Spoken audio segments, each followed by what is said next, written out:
Hi, good morning. Mga kawaray, welcome to the Wata Vlogs. Ayan, gusto ko lang buksan yung bigay sa akin ng customer kong regalo daw niya sa akin. Ano kayang laman ito? Bomba.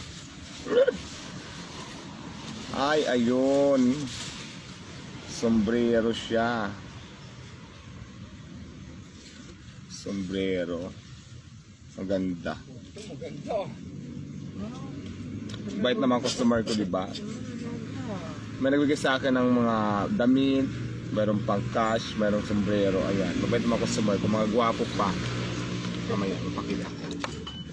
Customer ko lang sa Diwata Mini Mart. Ayun yung mini mart ko. Mga buwibili lang sila dito.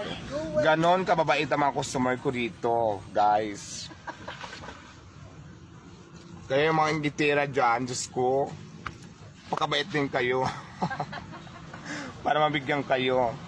Hindi yung ginagawa nyo lang lagi, puro panghusga para bantayan ako.